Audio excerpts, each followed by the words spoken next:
The Dallas Cowboys did not play on Sunday, but Cowboys Nation was attached to the TV watching Eagles versus Bills. Unfortunately, the result favors Philly, and tonight we'll talk about why that is a major blow to the Cowboys and what it means for the Cowboys postseason picture. Here we go.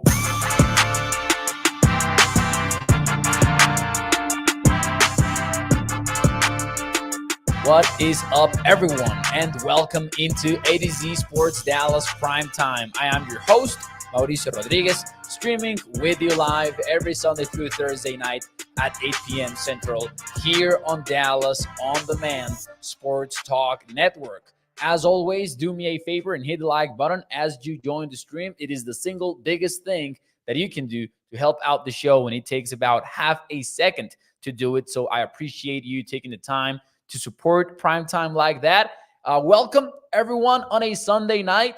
You know, I had something planned for tonight that as I continued to watch this evening's game between the Philadelphia Eagles and the Buffalo Bills, I became aware that the show might need a little bit of a tweaking, because whether the Eagles lost or won, that was going to be a big game for the Cowboys and their playoff picture, because obviously we're keeping tabs on everything that happens with Philly in hopes of a door cracking open for the NFC East division title, something like that. Well, on Sunday, for a large portion of the game, seemed like could go the Cowboys' way, because by the second quarter, the Bills were leading the Eagles 17-7, but it all changed in the second half, and the Eagles got the job done, man. And this is a Cowboys show watched by Cowboys fans.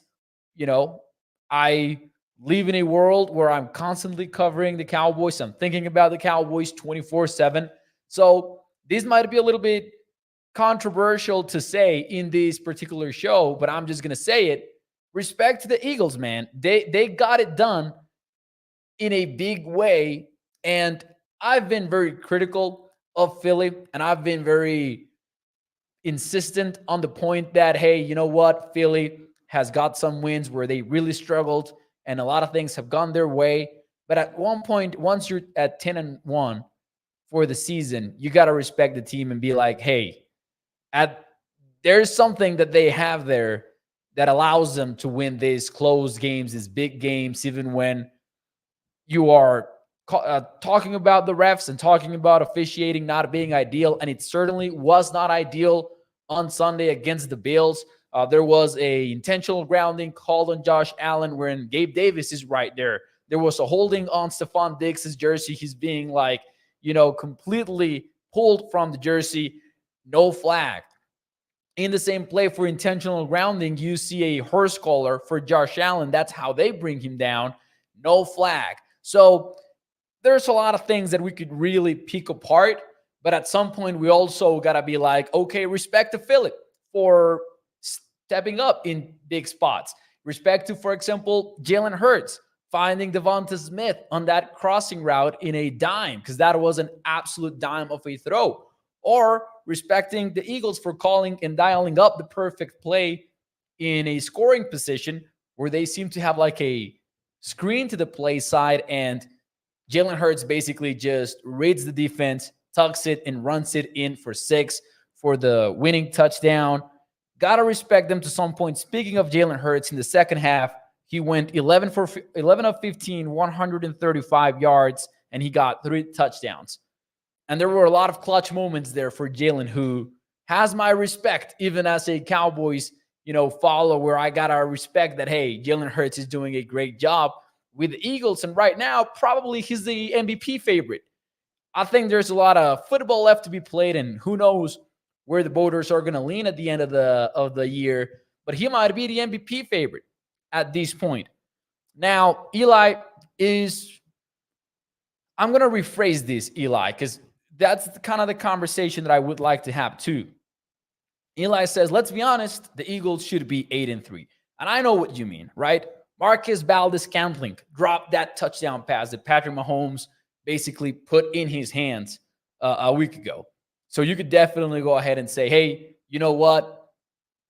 he could have caught that, and the Eagles would have lost that game. That's totally right. The Buffalo Bills could have won this game in multiple instances in Week 12. You look at the Cowboys game, and a lot of things had to go the Eagles' way for the game to be won by the home team, which was Philly. But that's one thing. The Eagles could be 8-3. Yes, they could. I don't know about should be 8-3. Somebody hit me up on Twitter and was like, "Hey, these are the 2020 Steelers." They're not. They're not. They've got Jalen Hurts, who is a good quarterback. They've got a top-tier offensive line, a top-tier defensive line. They've got, a solid coaching staff as well. Playmakers on the perimeter with A.J. Brown and Devonta Smith. We know about, the whole tight end situation right now, but they do have Dallas Goedert. They have some of the best defensive tackles in the NFL. So I would just, as Toxic here says, hey, the Eagles are a good team. Let's accept it. I can live with that. And I can live with the idea of, hey, they've been pretty clutch in game-winning situations where they're driving down the field at the end of the game, where they're basically milking the clock at the end of the game to secure the win. They've been cold in those situations. And Jalen is a very cold quarterback. So I do want to give them credit. It's okay to be a Cowboys fan and be like, hey, you know what? Let's recognize what the rival is doing. I think that's pretty fair to do. And although I agree that they've had luck, they've made the most of it, right? They don't control the luck that they get. They control what they do with it. And for the most part, they have gotten it done. The one exception is a weird-ass game against the Jets earlier in the season that they probably shouldn't have lost, right? But that was the other side of the coin. So really, really big blow to the Cowboys, though, because forget about what it means for a potential playoff game between the Cowboys and the Eagles, or forget about what it means even for Week 14, which is very close, where the Cowboys are going to host the Eagles. Let's talk about what it means for the NFC East, because at this point, let me know in the chat if you agree or disagree that this win by the Eagles pretty much means that the NFC East is gone. Do you agree or disagree? Let me know in the chat.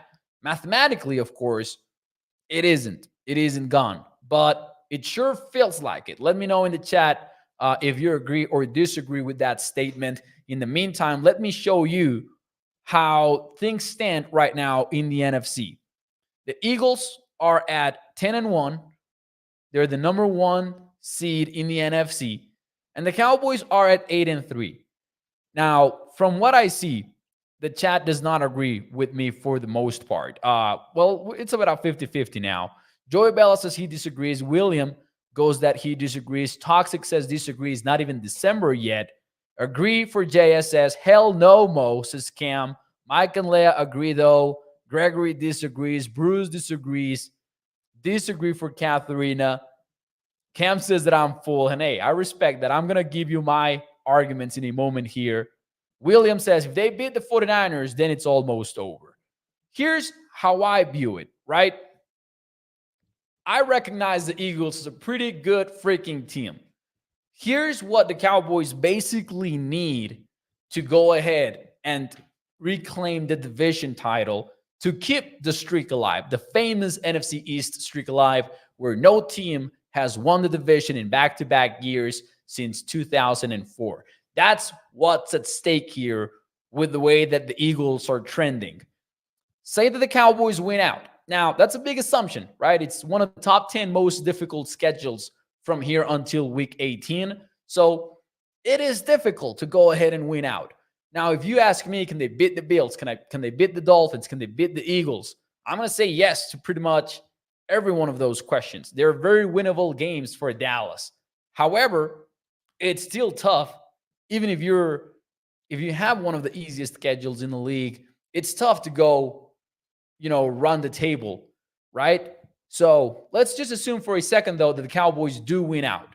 They run the table and they finish the season with just 3 losses to their name. That would be fantastic. And the way that they are playing, the way that Dak Prescott is playing, they can beat anybody in the NFL. And that much is clear, I believe, to everyone. Not saying that they will actually go ahead and do it, just that they could. That's the kind of team that the Cowboys are right now. We've talked about it, having your starters resting by the fourth quarter is not normal. Doesn't matter who you are facing. The fact that the Cowboys have done it so consistently this season speaks volumes about who they are, but just the circumstance. Let's talk about the circumstance. Say the Cowboys win out, and then the Eagles say they lose their next two, right?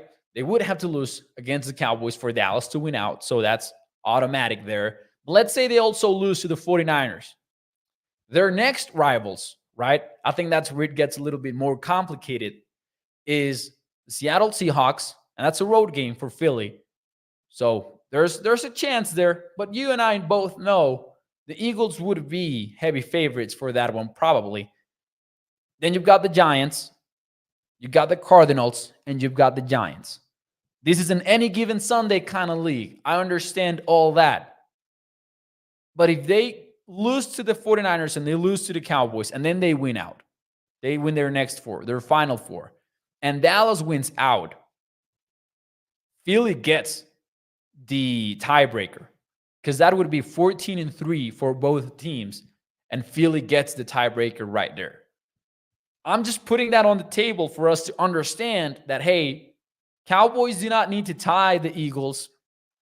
They need to have a better record than them by the time the season is over. That's basically what they need. I don't know about you, but it's kind of tough to find that third loss in the Eagles' remaining schedule. I could see them losing against San Francisco, right? The 49ers are one of the best teams in the NFL. Brock Purdy leads a very efficient offense. Perhaps is still the most efficient offense, by the way, with Brandon Ayuk and Christian McCaffrey, and it's a scary-looking team.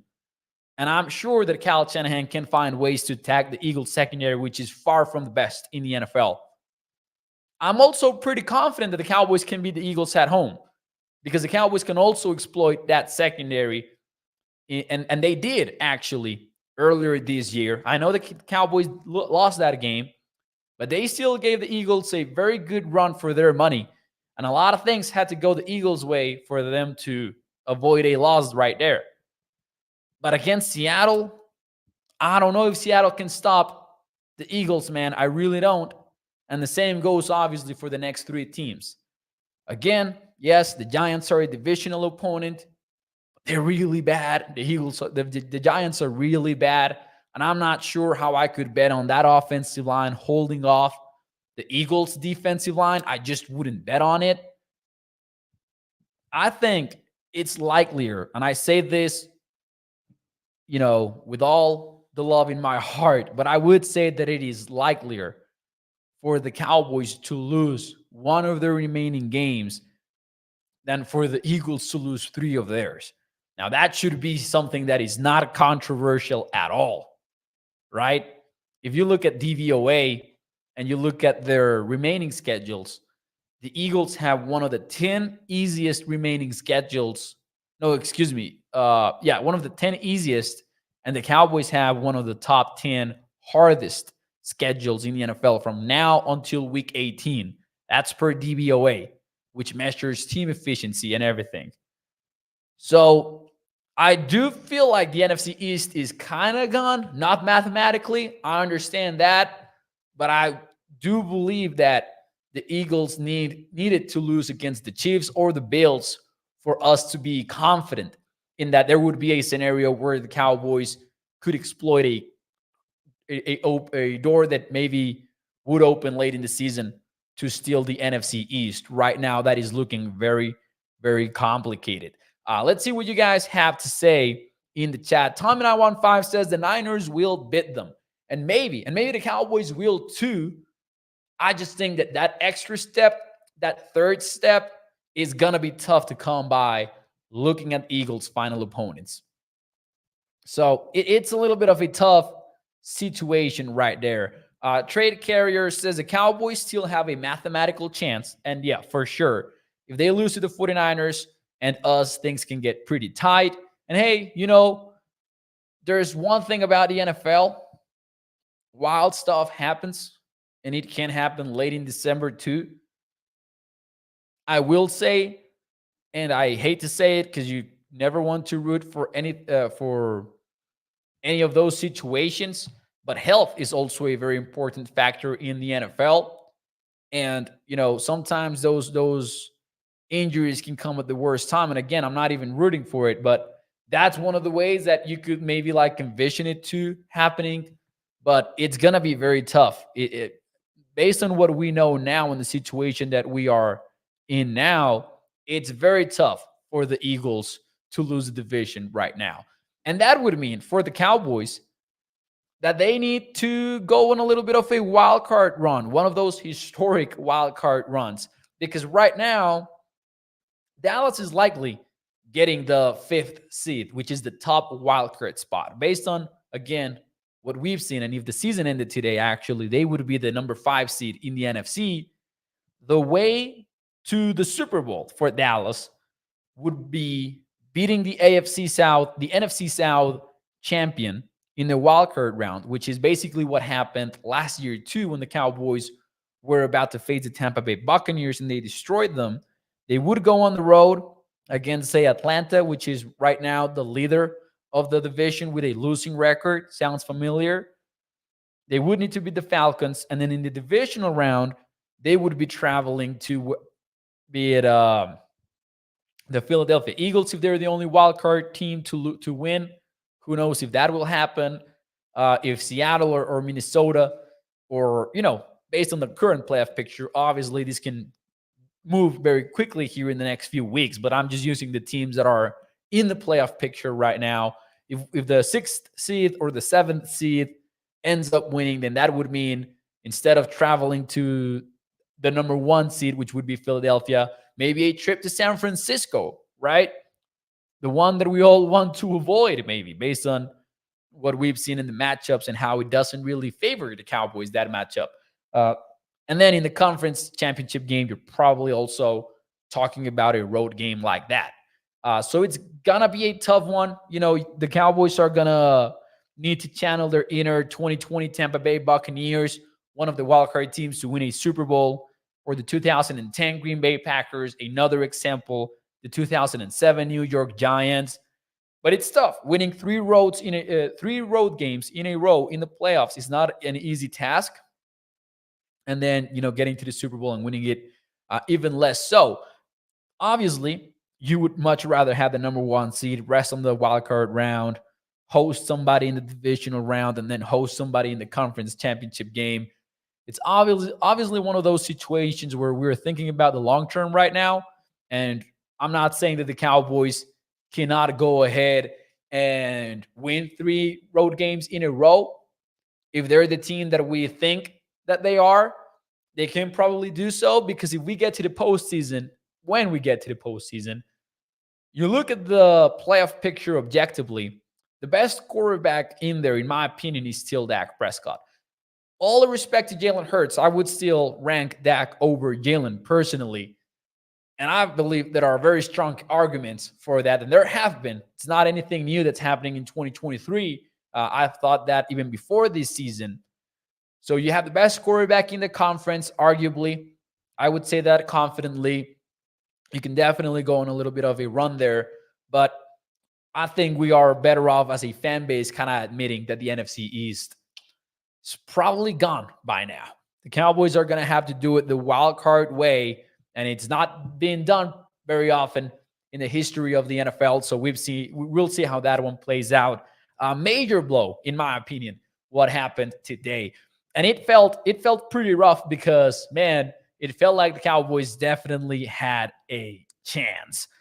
Anyways, like the Bills, had a chance. Anyways, moving on a little bit here on the show, I did want to get to some of the news from the weekend. And obviously, there's a game creeping up on us on Thursday night. The Cowboys will play against the Seattle Seahawks. Should be a fun game again. We're going to be previewing that the rest of the week. For those of you who are new to the show here, make sure you hit the like button, and also make sure you know and you remember we are live every Sunday through Thursday night at 8 p.m. Central to talk about some Cowboys football. Let's close the show out with some more news. Ladies and gentlemen, there are three bits of news that I wanted to get to. Number one is Shaquille Leonard. We talked about it as soon as the Indianapolis Colts waived him. We talked about it here on the show. We said, hey, do not expect the Cowboys to put in a claim. Actually, do not expect any NFL team to put in a claim on waivers for the three-time first-team All-Pro linebacker. That's exactly what happened. And now he's a free agent. And we talked about it last week. We said, hey, if he does become a free agent, then the Cowboys could be players in it because that's what they love to do. They love to make some low-risk, high-reward bets. And right now, according to multiple reports, Shaquille Leonard is visiting the Cowboys this week. Oh boy, could they sign him? What to expect if they do sign him? We talked a little bit about that here on the show. And the answer is not the Shaquille Leonard you are thinking of, not the All-Pro version of Shaquille Leonard. The Cowboys are not likely to get that in the former Indianapolis Colt if they do sign him. If they do, what we could expect is that upside bet on a player that you are probably going to want as depth. As a Colt insider, Destin Adams described him to me, he has been unplayable against the pass. I'm not sure, and this is a good comment right here from Jay Recruiter. He says, I'm assuming that Evans is not working out. I wouldn't. This is a very good comment, man, because I can totally see where you're coming from, Jay. I'm not sure if I would make that jump in a conclusion. I'm not sure I would.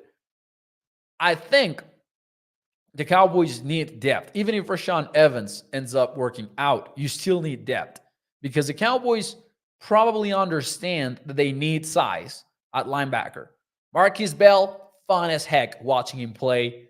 Fun as heck. Damon Clark has been, I think both have been decent, but they both have had some ups and downs. But when I think of that Eagles matchup, not just in week 14, but that hypothetical Eagles matchup in the playoffs, or that hypothetical 49ers matchup in the playoffs, I would like to have bigger guys, right, that I can count on as well. So even if Rashaan Evans works out, having somebody else would be a must too, right? I don't think it's an either or kind of thing. I think the Cowboys are looking for an and. And I think looking back at the trade deadline, that's been the case. Because I don't think that at the trade deadline, the Cowboys could have had an idea of whether or not Rashaan Evans would work out. And they were actively seeking a linebacker at the trade deadline per Diana Rossini from The Athletic. That was what she reported after the deadline. And I think she's a very reliable reporter. So I would definitely take her report as truth. So all I'm saying is it might be a little bit of that, Jay. You might be onto something, but I don't think that we've seen anything yet on tape to suggest that, oh, Evans is washed or something like that. I think the Cowboys want another linebacker, even if Evans ends up playing out. However, don't expect the All-Pro version of him. Cowboys don't need the All-Pro version of him, though, which is the nice part of this whole thing. If you get Shaq Leonard as your depth linebacker and you get him in the rotation, it probably cannot hurt you very much. So I'm assuming that the Cowboys are legitimately interested in Shaq at this point after this report. Mike McCarthy also talked to the media today, and he even said like, oh, there's a lot of interest. So that saying that as the head coach is a big statement to make. Doesn't necessarily mean that they will end up getting him, right? Remember when this team was out there publicly flirting with OBJ and nothing came to fruition. So it doesn't necessarily mean anything, but it probably does something, right? So we'll see how it all plays out. I think the Cowboys are serious candidates to sign the guy at this point. We'll see if it ends up happening or not. So that's one of the Sunmo news of today. And we can also mention right now, DaRon Bland. We talked about this on Thursday night after the Thanksgiving game. We talked about the Cowboys having 2 Defensive Player of the Year candidates, and I asked you, who would you vote for today? And I think a lot of people answered Bland back then.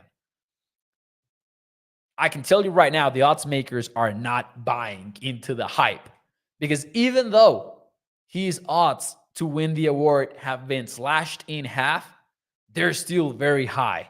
They're still at plus 1,200. And to put it in context, Micah is at plus 200 as the second odds on favorite. That means that if you put $100 on Micah to win Defensive Player of the Year, you would be winning $200 off of those 100, like 200 in profits.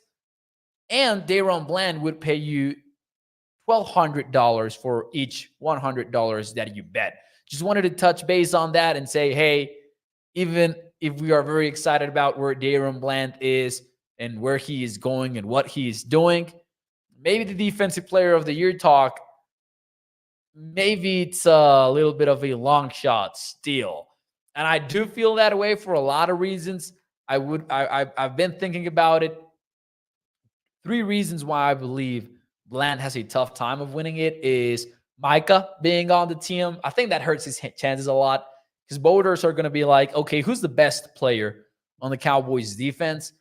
And I think you would have a very, very tough time to answer anybody who is not Micah. If you're just asking who is the best defensive player on the team, you would need to answer number 11. And if you change those wordings to the most valuable, who has been the most valuable, and you look at the touchdowns and you look at the numbers, maybe you could frame it towards saying, hey, could be Bland. But even then, you could talk about, well, but on a down-to-down basis, you would much rather have Micah, blah, blah, blah. So, hey, I'm just saying, no. In the contrary, Toxic says, but Mo is basically saying cash out your 401ks early and put it all on Bland. Scary money don't make money. Toxic, that's the opposite of what I'm saying. I'm saying, hey, take it easy with the Daron Bland DPOY hype, because it might not happen. It's what I'm thinking right now. That was one of the reasons. Another of the reasons was there's a lot of there's too many quality defensive. Actually, I will rephrase that. There's 2 big-time edge rushers in the race. And I'm talking about Micah and I'm talking about Garrett, obviously. When I look at Stephon Gilmore's 2019 season and I looked at the votes, sure, there were a couple of guys. There were TJ Watt and there was Chandler Jones who got the other votes that were not for Stephon Gilmore. But then there were like 3 other defensive linemen who got votes. I don't think there are 5 defensive linemen today that would get a first place vote. I think it would be Micah or Garrett. And yeah, TJ is 3rd on the odds. I'm not sure that TJ would get a vote over Micah or Garrett at this point, especially when you consider the double team rates and all that. He's basically doubled at a 50% rate than Micah and Garrett are, which is insane to me. I don't get how TJ is doubled that little. But those kind of factors to me point towards Daron Bland potentially not being close to winning the DPOY. Good news, though, for him is that there's a lot of football to be played. So if he can add another pick 6 or maybe even another, like say that he ends the season with 7 or 8 pick 6s, then maybe the debate is over by then. But it's tough to get across them. Anyways, William says he's at an NFL record. Think about all the great defensive backs that have played this game, and he's the only one to ever have 5 pick 6s in a season. And I agree, by the way. I don't mean to take anything away from him. I do think, though, that's a little bit misleading sometimes in the sense that, man, I'm trying to phrase this the correct way because I don't want to seem like I'm taking any merit away from Daron Bland, because I really am not trying to do that at all. All I'm saying is that doesn't necessarily mean that you're the best defender in the league. And that's what the award kind of is. So is the award the biggest NFL record broken in the season, or is the award the best defender in the season? And I think that's why Bland is still so low in terms of odds. Sure, he's trending in the right direction, but he's still a very, very large long shot. And I think it's because of that. I think it's because, hey, at the end of the day, it's 5 plays within the season. Maybe those 5 plays don't tell the story of you being the best defender in the league. And I think that's a fair argument to make. And again, nothing against Bland's play at all. Even if you took away the pick sixes, I think he's having a great season. Overall, he really has been having a great season. He's got one of the best passer ratings allowed, one of the best this and that. Like he has been outstanding for the Cowboys in 2023. And I don't even want to say like, oh, it's just the pick sixes and he sucks when it's not that, because that wouldn't be true either. But is he the best defender in the NFL? Tough time answering yes, in my opinion, right? That's kind of like where I am at with the DaRon Bland conversation. I wouldn't bet DaRon Bland money on DPOY. That's all I'm saying. And last but not least, we got some one cool thing type news this weekend. Turns out that Dak Prescott is gonna be a father. We found out via Sarah Jane's Instagram. She posted, some pictures of her revealing the pregnancy and added Dak Prescott, and Dak shared the story. Dak commented on it. Dak is gonna have that daddy strength. I remember the time when Mike Trout with the Los Angeles Angels homering, I think it was 9 times in 7 games after he had that had her baby, and Mike Trout just went on a roll. Will we see that with Dak Prescott towards the end of the season and in the playoffs? We'll see, obviously. But hey, a little bit of one cool thing type news right there. Dak Prescott about to be a dad. We were not expecting that one, I believe. Took us all by surprise. And then I remember Mike McCarthy talking about the players having so many babies in the preseason, and I laughed about it, right? Because, hey, it's been a happy football team this season. They've had their fun, for sure, off the field, and we'll see if somebody else follows. Let's see here, ladies and gentlemen. Cash out your 401k, Mo, says Mark Aaron. Let's see here. Oh, man. Hope it's his toxic Tom. Man, gotta assume that it is. Williams says the MVP is not always the best player in the league. I remember it where Matt Ryan won MVP and he wasn't the best player in the league in 2016. And yeah, I agree. And I talked about that more in depth. What was it? I think it was on Thursday, actually, where I talked about, hey, you know what is very difficult to balance, I think, for voters.